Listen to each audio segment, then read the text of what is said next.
pessoal, a convivência entre humanos e animais está ficando cada vez mais próxima. Alguns bichinhos têm mais autoridade em casa do que os próprios donos e até garantem um lugar só ele no seu sofá. Existem também pessoas que deixam de ir a compromissos porque não têm onde deixar os animais de estimação. E é a partir daí que as coisas acabam saindo um pouquinho do controle, né? Para falar mais sobre isso, sobre os prós e contras dessa convivência, eu recebo hoje aqui no nosso estúdio, ao vivo, o Tony Pierre e também a Virgínia, que são estudiosos do comportamento, respectivamente, de gatos e cães. Obrigada pela presença de vocês aqui no nosso programa. Já estiveram os dois, né, aqui no nosso programa. Obrigada, então, novamente pela presença de vocês. Tony, eu começo, então, falando sobre os gatos. Vamos lá, tem muita gente que trata enfim, falando de gato, mas também já entrando no ramo de cão, eles acabam conversando até, oh, meu lindinho, como se fosse realmente um bebê. E aí, isso é saudável? É assim, o animal, ele se tornou um membro da família, só que a premissa básica é que a pessoa entenda que ele é um animal e tem as necessidades como animal. Ele é um membro da família, mas ele é um membro especial da família.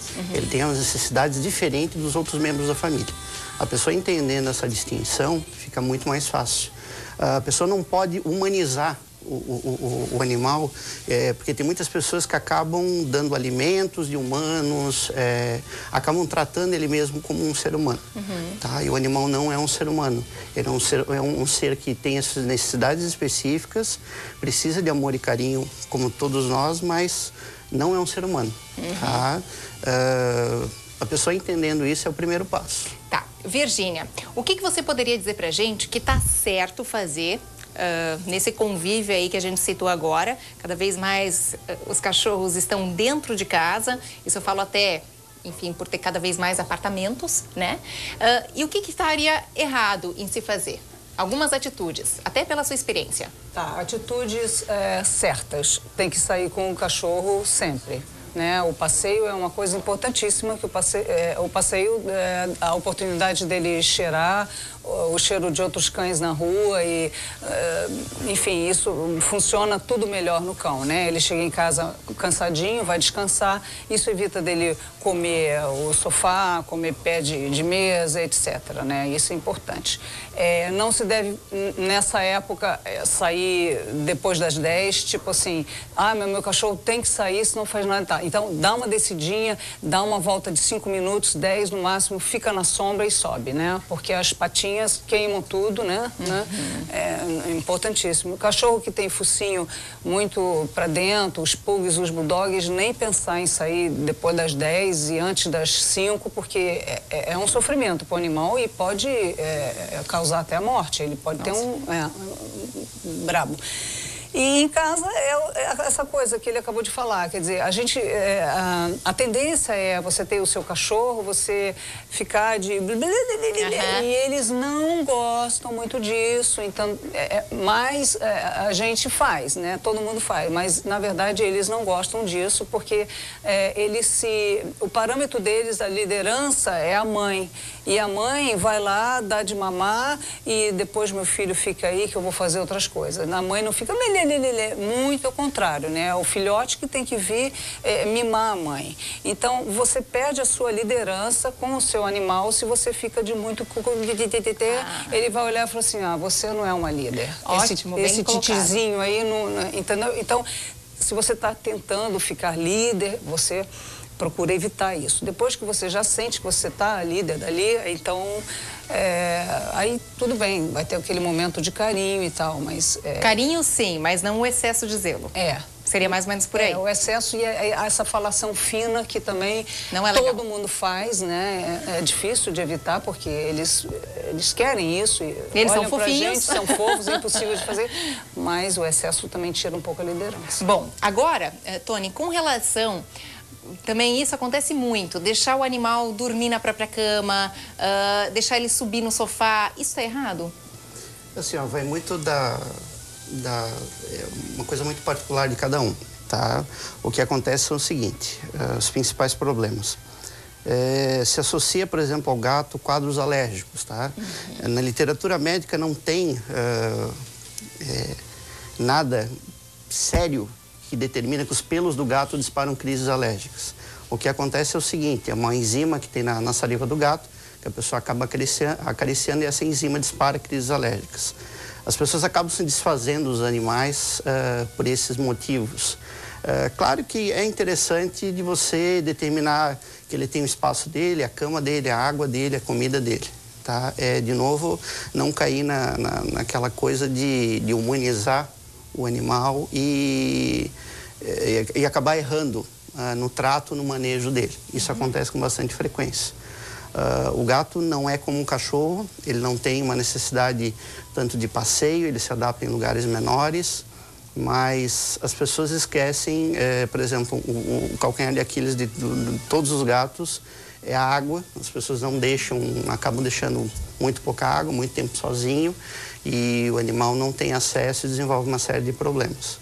Mas não é errado ou certo, não tem como ele dizer que é errado ir para a cama ou não ir, tá?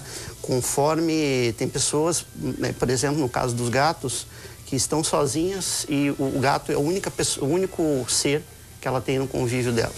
Dorme com ela, sai com ela, ou seja, vai de cada caso é um caso, nos gatos principalmente. Então o gato, digamos assim, não há necessidade de passeio, a pessoa pode deixar sempre dentro de casa, nunca passear com ele?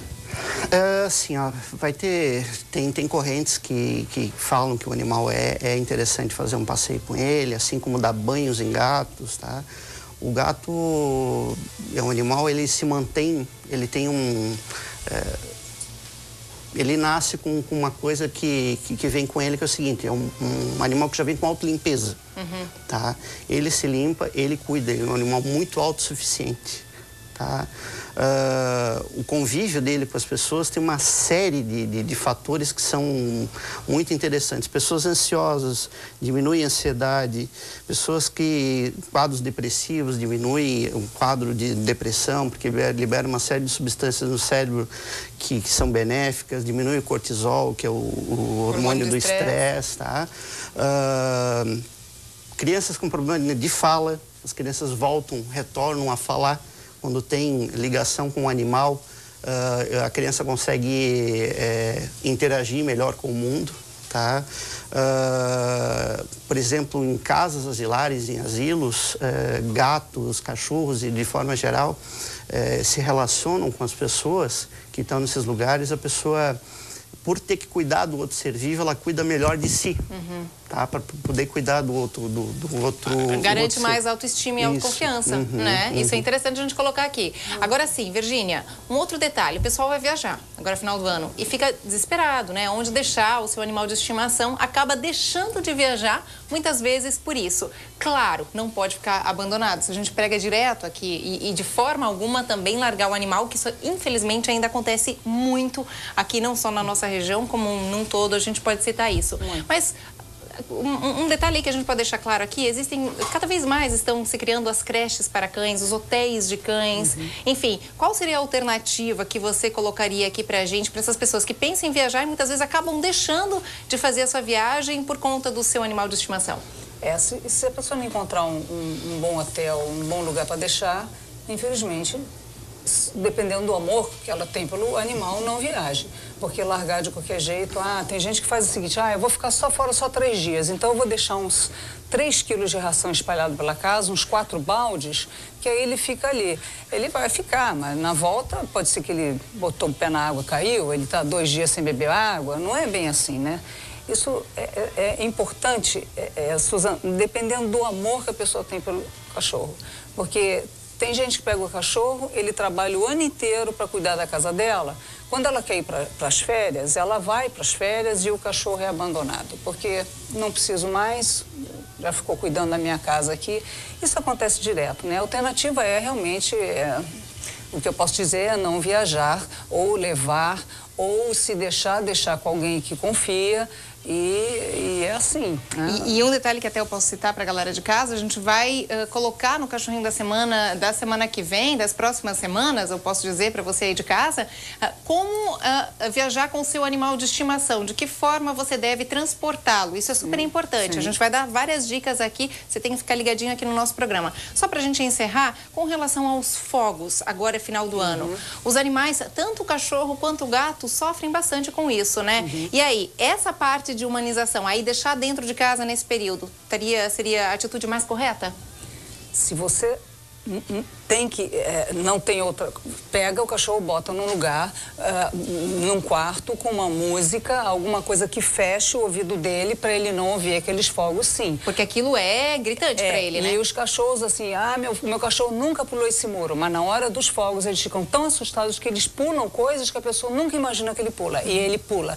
Os cachorros somem mesmo com fogos, é muito complicado, tá? Suzana, eu queria só falar uma coisa, que existe um instituto chamado Nina Rosa, que ele vende DVDs, é só acessar o site, que ele vende DVDs educativos e falam, assim, coisas bacanas que a pessoa compra o DVD, que não é coisa muito cara, pelo site, para aprender também a lidar com o cão. Que legal, qual que é o site? Eu até falei, institutoninarosa.org.br. Ai, que legal, tá aí certinho na tela para você. E esse aqui é o Slash, eu queria só dizer que esse aqui é o Slash, que ele veio me acompanhando, que é o meu aluninho de muito tempo. Fofíssimo, né? O tempo inteiro quietinho aí, sem dar um latido, querido. Tony, os gatos também sofrem com os fogos? Sofrem. Não manter o animal em coleiras, tá? Manter, se possível, dentro de casa. Tentar manter um ambiente controlado. Seu gato pode ser levado em viagens, mas dentro de uma caixa, condicionado numa caixa de transporte, para a segurança dele e segurança do quem está dentro do carro. E lembrar que é proibido transportar animais fora da caixa por razões óbvias, tá? É caso de ser multado mesmo, e o animal ele pode acompanhar a família, mas se ficar tem que ser um controle rígido, não manter em coleira e afastar tudo que pode machucar ele no final do ano. Tá certo. Suza, mais uma coisa. Nessa época que tem muita pulga, verão, as pessoas não confundirem que remédio para pulga de cachorro é um, remédio para pulga de gato é outro. Ótimo. Tá? Não botar, sobrou um pouquinho, vamos botar no gato. Não, que pode matar o gato. Tá? Olha então, só. Cada animal tem o seu remédio de pulga. Específico. Isso, como alimentação também. Tá certo, tá? Ótimo, gente. Bacana as dicas aqui que vocês passaram pra gente. Muito obrigada mais uma vez pela participação de vocês, tá?